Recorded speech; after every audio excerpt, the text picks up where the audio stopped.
जय हिंद, वंदे मातरम। कैसे हैं आप लोग? आज हम हैं मेहुल सरकार के साथ, और ये मेरे एक मेंबर है in foundation guitar course, as well as subscriber है मेरे, and also my dear friend, है ना। और ये फिंगर स्टाइल गिटार कोर्स सिखाते हैं। तो क्योंकि ये 30th वीडियो था, हमारा लास्ट वीडियो था of finger style guitar course, ये काइंड ऑफ वर्जन फर्स्ट था। अगर आप लोग अच्छा प्यार देंगे तो मैं वर्जन सेकंड भी लाऊंगा। बट इसके लास्ट में मैं एक ऐसे इंसान से बात करना चाहता था जो कि रेगुलर बेसिस पे फिंगर स्टाइल बजाता हो। और जब हम ग्रुप में, जो हमारा फॉरवे गिटार कोर्स का ग्रुप है, उसमें जब हम लोग बात करते थे तो मेहुल ये रेगुलर बेसिस पे हमें वीडियोस भेजते रहते थे फिंगर स्टाइल की। तो उन्हीं से इंस्पायर्ड होकर काइंड ऑफ मैंने फिंगर स्टाइल पे वीडियोस लानी स्टार्ट करी थी। और फिर मैंने जब वीडियोस बना भी रहा था तो भी बहुत सारी हेल्प ली है इनकी। कुछ क्वेश्चन अगर कोई ऐसा आ जाए कि इसके बाद कैसे करना चाहिए, तो ये सब मैंने पूछा है। तो इसके लिए मैंने सोचा था लास्ट 30th वीडियो में इनको बुलाते हैं, जिससे जो इनके पास एक्स्ट्रा नॉलेज है जो हमने नहीं सीखा पूरे कोर्स में, वो हम कुछ चीज़ें सीख सकें। So hello to you Mehul. Hello Dipanshu. Hello. So first of all I am very grateful कि आपने मेरे को यहाँ पे बुलाया। हम मीट्स पे हैं और वेर इंटरेक्टिंग फाइनली। और अपने बारे में मैं अगर बताऊं तो I am basically from Orissa, born and brought up in West Bengal. And अभी मैं करेंटली नोएडा में फ्यूचर स्टडी के लिए परस्यू कर रहा हूँ, और साथ साथ में मैं फिंगर स्टाइल भी बजाता हूँ। तो आपके फाउंडेशनल गिटार कोर्स से काफ़ी मेरे को हेल्प मिली थी, क्योंकि मेरे को मोस्टली गिटार्स के टेक्निकल्स बिल्कुल पता नहीं थे।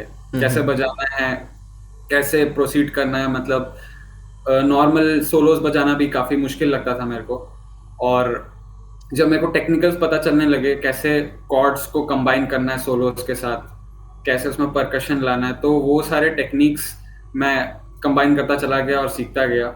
तो आपके कोर्स ने मेरे को काफ़ी हेल्प किया है। चलो, ये तो ठीक हो गया। अभी हम आज हम लोग फिंगर स्टाइल की बात करेंगे, है ना। तो आपका एक चैनल भी है फिंगर स्टाइल मेहुल नाम से। तो अगर किसी को फिंगर स्टाइल से रिलेटेड वीडियोस चेक करनी हो, कवर्स चेक करने हो, या फिर आप लेसन्स भी देते हैं उसमें?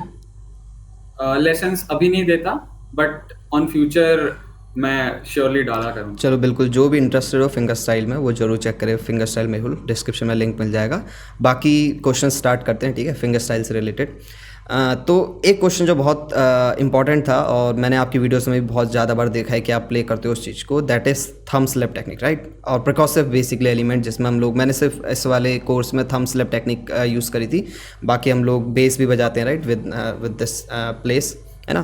तो उसके बारे में हल्का सा आप इंसाइट दो मेरे सब्सक्राइबर्स को कि उसमें हम लोग कैसे बेटर कर सकें अपने आप को। प्लस बहुत सारे लोग इस चीज़ में भी कंफ्यूज थे कि टेक्निक बजानी तो आ गई है, बट उसको अप्लाई करते समय उसकी टाइमिंग क्या होनी चाहिए, वो टाइमिंग कहाँ से मिले, या फिर कोई ऐसी एक्सरसाइज जिससे हम उसको प्रैक्टिस कर सकें और फिर नेचुरली हमारे अंदर वो आने लगे। तो उस पर आप कुछ बात करें, गिटार पकड़ लें और स्टार्ट करें। Okay, sure. सो तो कुछ सॉन्ग्स हैं जो मोस्टली मैं प्ले करता हूँ, जैसे ज़रा ज़रा बहकता है, एंड सजदे में यूं ही रहता हूँ। तो उसमें क्या है कि आरपीजीओज हैं और साथ साथ में परकसिव एलिमेंट्स भी हैं। तो मोस्टली हम क्या करते हैं कि पहले परकशन करते हैं and then we slap with the thumb. तो ये जनरल रूल है, कोई हार्ड एंड फास्ट रूल नहीं होता इसमें। तो और मोस्टली ये इंस्पायर है फ्लेमिंको से। तो फ्लेमिंको में मोस्टली ऐसा यूज करते हैं। तो अभी मैं एक बजा के दिखाता हूँ, छोटा सा पार्ट, ठीक है, उसमें कैसे अप्लाई हुआ है। पहले मैं बजाऊंगा जरा जरा।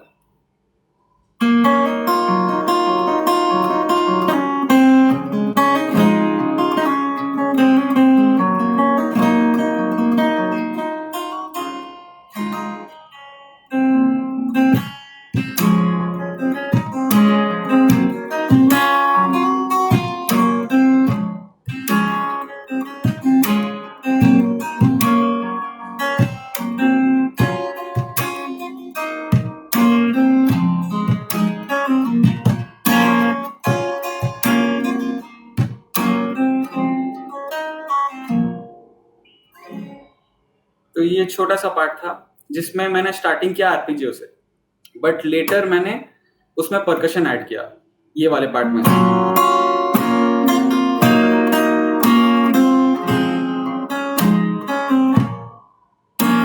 इसमें क्या होता है कि हमें कुछ टाइम मिलता है परकशन और स्लैप के बाद, उसमें हमको टाइम मिलता है आरपीजीओस प्ले करने का।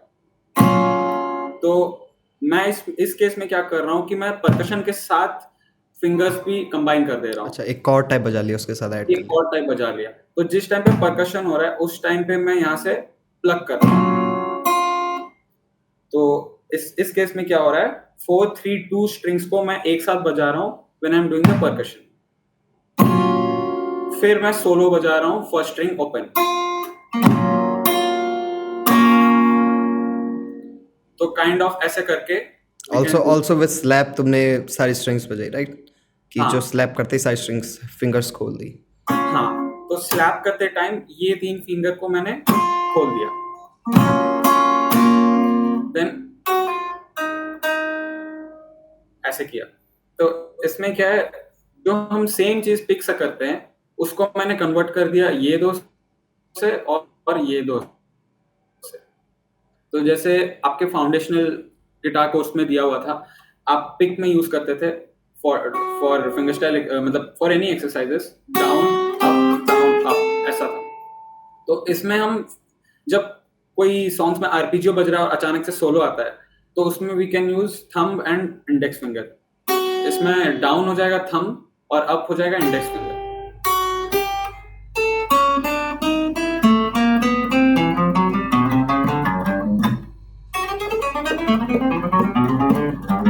एक बार इसको हल्का सा और अच्छे से एक्सप्लेन करो, बिकॉज जो मैंने अपने वीडियो में सिखाया था वो इन दोनों फिंगर से सिखाया था, ठीक है, लीड पार्ट।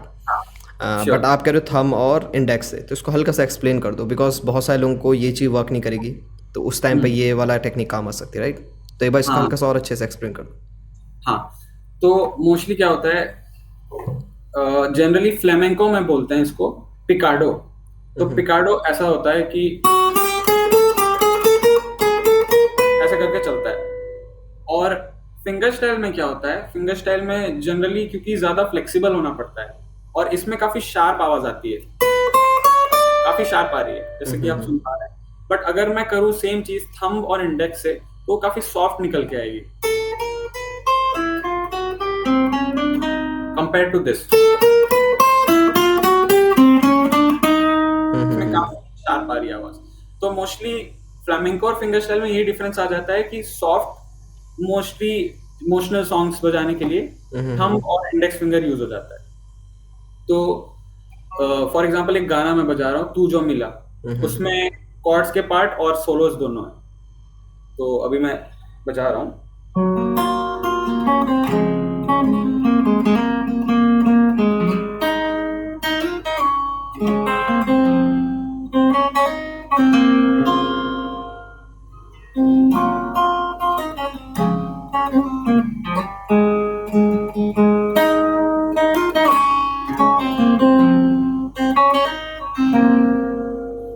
तो इसमें हमने देखा कि मैंने आरपीजियो बजाया, फिर साथ साथ में मैंने थंब और इंडेक्स के भी सोलोस के टाइम यूज किए। इट्स लाइक दोनों चीज़ें आप यूज़ कर रहे हो, राइट? फिंगर्स का भी वैसे पैटर्न भी यूज़ कर रहे हो एंड ऑल्सो थंब एंड।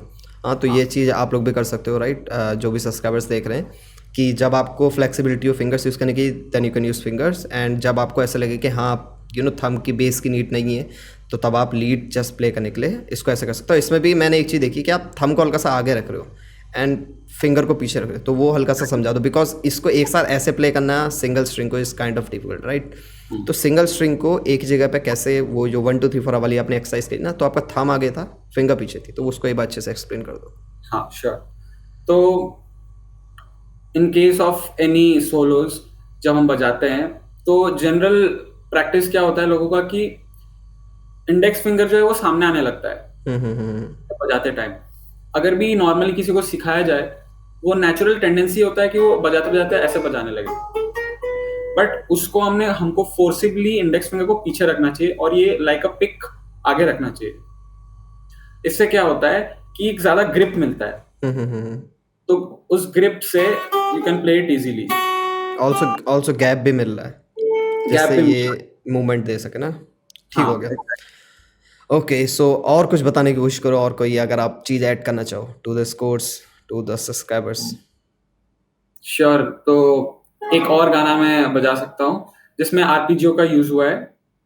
वो गाने का नाम है सजदे में यूं ही रहता हूँ। तो उसमें भी फर्स्ट वाला पार्ट जो है वो आरपीजियो है एंड देन उसमें परकशन ऐड हुए हैं। तो इट गोज लाइक,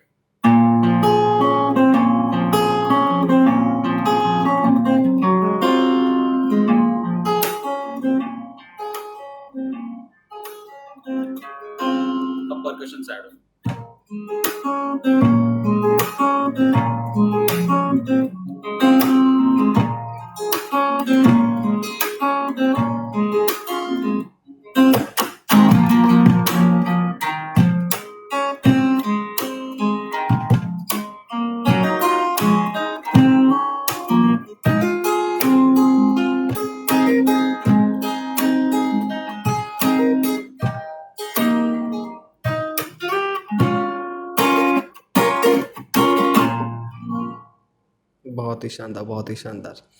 चलो तो ये तो हो गई बातें। अगर कोई चीज़ एक्स्ट्रा, अगर फिंगर स्टाइल से रिलेटेड कुछ भी एक्सरसाइज है, कुछ भी जो आपने बचपन में जब स्टार्टिंग करी होगी तब सीखा हो, वो ऐड अप करना चाहो, बिकॉज हम लोगों ने ये ज़्यादा सोचा नहीं था कि हम लोग क्या बात करने वाले हैं इसमें। मैं चाहता था कि ओपन रहे, जो भी आप बोलना चाहो बोल सको, राइट। तो कोई चीज़ ऐसी, कोई ऐसी एक्सरसाइज जो आप फिंगर स्टाइल जो सीख रहे हैं, क्योंकि अभी तक जो मैंने 30th वीडियो से समझाई, this is kind of basics, हर चीज़ को टचअप किया, बेसिक्स को मैंने काइंड ऑफ चीज़ें बताई हैं। बट हाँ, आप जो प्ले कर रहे हो दैट इज़ डिफरेंट। तो उसके लिए आप कोई चीज़ अगर बताना चाहो मेरे सब्सक्राइबर्स को कि उस चीज़ में वर्कआउट करा जा सकता है to get better in finger style, go on. तो फिंगर स्टाइल में मेन चीज़ है कि कोई भी सोलोस के टाइम थंब और इंडेक्स फिंगर को अच्छे से बजाना। तो उनको मतलब कोई भी अगर फिंगर स्टाइल बजा रहा है, मोस्टली उनको फोकस करना चाहिए। आपके जो स्टार्टिंग वाले इनिशियल फाउंडेशन गिटार कोर्स के जो एक्सरसाइजेज हैं, वो थंब एंड इंडेक्स से प्रैक्टिस करना अच्छे से, जिसमें थंब से डाउन होता है और अप के टाइम पे इंडेक्स यूज होता है, और index will be always behind the thumb. ठीक हो गया। तो बेसिकली जो भी अब तक हम लोगों ने एक्सरसाइजेस नॉर्मली भी करते हैं, उनको वापस से स्टार्ट करो to do it with the fingers. ऐसा नहीं कि वो आती हैं तो आती हैं, हाँ, अगेन उस कुछ चीज़ में जाना कोई है। डिफरेंस नहीं है सच। आपका जो कोर्स है फाउंडेशन का, जो स्टार्टिंग वाले पार्ट है, उसमें जितने भी सोलोज है उसको थंब एंड इंडेक्स से रिप्लेस कर देना है, और जितने कॉर्ड्स हैं उसके जगह पे आरपीजीओ बजाना है। एंड आरपीजीओ के केस में थंब, मोस्टली थंब से 6 और 5th बजाना है, बाकी सारे में we can use the rest of the fingers. तो इससे बेटर रहेगा। ओके। ऑल्सो बहुत सारे लोगों ने ये क्वेश्चन पूछा ना, जैसे मैं स्टार्टिंग में जब मैंने फिंगर स्टाइल स्टार्ट किया तो मेरे फिंगर्स के नेल्स थे छोटे, बिकॉज मैं फिंगर स्टाइल प्ले करता नहीं। इवन जब मैंने पहले दिन पहली वीडियो डाली है तब मुझे सिर्फ पैटर्न्स आते हैं 1 2 3 4 1 2 3 4, बस दैट्स इट। तो मैंने वो ले लिया था 30 हार्ड चैलेंज। मैंने सोचा था कि सबको भी सिखाऊंगा, खुद भी सीख लूँगा, तो उस हिसाब से ही चला है। बट फिंगर नेल जैसे जैसे मेरे बड़े, मेरे को ऐसा लगा कि हाँ विद दी फिंगर नेल ज़्यादा सिंपल है टू प्ले फिंगर स्टाइल। तो इसमें आपका क्या कहना है? बिकॉज बहुत सारे लोग ये क्वेश्चन पूछ रहे थे कि इज़ इट इम्पॉर्टेंट कि फिंगर्स हम बढ़ाएं। तो जनरल प्रैक्टिस यही रहता है कि थंब को सबसे ज्यादा फिंगर्स में नेल्स बढ़ाया जाता है, ऑलमोस्ट 2 to 2.5 सेंटीमीटर बढ़ाना चाहिए, और रेस्ट ऑफ द फिंगर्स में थोड़ा कम होने से भी चलेगा। तो मैं अपना यूजुअली काफी बढ़ा के रखता हूँ, क्योंकि उससे इजी होता है। बट थोड़ा केयर लेना पड़ेगा अगर हम फिंगर्स नेल्स को बढ़ा रहे हैं। बट मैं एक चीज सजेस्ट कर सकता हूँ कि सबसे ज्यादा नेल हमें थंब में रखना चाहिए, क्योंकि उससे आप दोनों सॉफ्टर टोन्स और क्लैरिटी दोनों ला सकते हो। तो जब आपको सॉफ्ट नोट्स बजाने हैं तो आप ये वाला यूज करोगे, और जब थोड़े क्रिस्प चाहिए तो आप नेल्स यूज करोगे। फॉर एग्जांपल ये हो गया सॉफ्ट, ठीक हो गया, ये हो बेहतर। गया। इवन इवन जब मैंने ना मेरे फिंगर्स नहीं बढ़े हुए थे स्टार्टिंग के वीडियोस में, तो मेरे यहाँ पर दर्द होने लग गया था फिंगर्स में, क्योंकि वो जो टोनैलिटी मुझे चाहिए कि गिटार से निकले, वो फिंगर से नहीं निकल रही है, फिंगर नेल से निकल रही है। जब वो फिंगर हाँ नेल से हो गया तो बहुत ईजी हो गया वो। तो हाँ अकॉर्डिंग टू मी तो फिंगर नेल्स बढ़ानी चाहिए if you are playing finger style. But हाँ, अपने हाइजीन का ध्यान रखो, है ना। जिनका हाइजीन का ध्यान is the most important thing, right यार, है ना। एंड ऑल्सो जब स्ट्रमिंग कर रहे हो तो ध्यान दो कि फिंगर्स टूटे ना, बिकॉज अगर एक भी टूट गया और बाकी सारे बड़े होंगे तो फिर वो अजीब सा हो जाता है, फिर सबको ही काटना पड़ता है, राइट। हाँ सो एक और क्वेश्चन जो मेहुल बहुत सारे लोग पूछते हैं वो ये पूछते हैं कि सॉन्ग कैसे निकालें इन फिंगर स्टाइल। अब इससे रिलेटेड मैंने 3 या 4 सॉन्ग से रिलेटेड बिल्कुल लाइव, काइंड ऑफ लाइव निकाल के दिखाए लोगों को, एंड फिर ये भी बताया कि कैसे उसको निकाला, फिर उसका अलग से पैटर्न बनाया। अगर आपने देखा हो, अभी मैंने एक दिन पहले एक गाने का भी फिंगर स्टाइल डाला था, है ना। तो वैसे ही मैंने बहुत सारे सॉन्ग्स बनाए इन दी कोर्स और उसको निकालना भी सिखाया लाइव, जिससे कि लोग समझ सकें। बट तब भी लोगों के अंदर हल्के से क्वेश्चंस रह ही जाते हैं, बिकॉज सिर्फ मेरे टीचिंग स्टाइल से सबको समझा जाए ऐसा ज़रूरी नहीं है। तो आप अपनी साइड से क्या कहना चाहोगे अगर आप किसी सॉन्ग को निकालते हो ऑन द टाइम, मतलब जैसे अभी आपको निकालना है, मे बी परफॉर्म करना है, कल आपको एक वीडियो अपलोड करनी है अबाउट एनी सॉन्ग, है ना, और आज उसको निकाल रहे हो, स्टार्टिंग कैसे करते हो, ओके। है ना, फिंगर स्टाइल अरेंजमेंट निकालने की? तो गो ऑन। इसको जनरली मैं इस तरह से देखता हूँ कि कोई भी 2 कॉर्ड्स हमें पकड़ने हैं, 2 रिलेटिव कॉर्ड्स, मेजर तो माइनर जैसे में भी। मेजर माइनर में, तो सी मेजर और ए माइनर, जैसे कि हमको पता है कि वो रिलेटिव कॉर्ड्स हैं मेजर माइनर में, तो हम उसको ले लिए, एक सी हो गया और एक हो गया ए माइनर, और उसके करेस्पॉन्डिंग जो सोलोज हैं उसमें सरगम आते हैं, सारेगामा पधा नीसा। तो उसके पैटर्न में हमको ओपन में चूज करना पड़ेगा rather than going into swallows. हम ओपन में देखेंगे तो ऐसा आएगा कुछ जो आपके कोर्स में था, फॉर एग्जाम्पल ऐसा।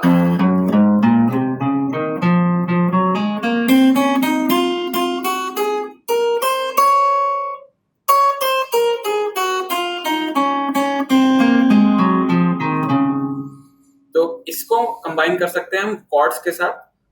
जिस जिस गाने के पार्ट में कॉर्ड्स आ रहे हैं उसको हम कंबाइन कर सकते हैं उसके सोलोस के साथ, करेस्पॉन्डिंग सोलोस के साथ। जैसे कोई एग्जांपल? क्योंकि अगर बताया जाए तो एक सॉन्ग है लग जा गले, तो उसको सिर्फ मैं अगर सोलो में बजाऊं तो ऐसा सुनाई देगा।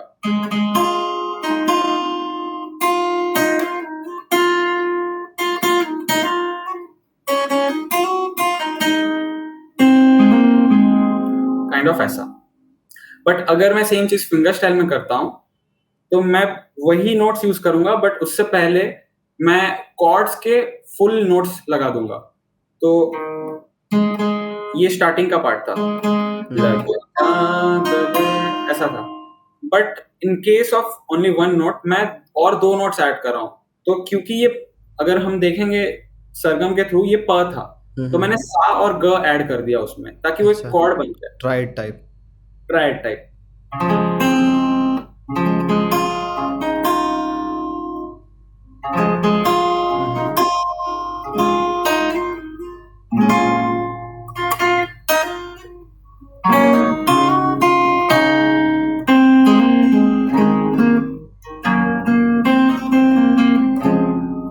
आप देख सकते हो मैं हर नोट्स पे कॉर्ड टाइप का फील ला रहा हूँ, क्योंकि मैं ट्राई कर रहा हूँ कि वो ट्राइड बन जाए, एक नोट ट्राइड बन जाए। अगर प है तो मैं सा एंड ग लगा रहा हूँ, अगर वो नोट ग है तो मैं सा और प लगा रहा हूँ।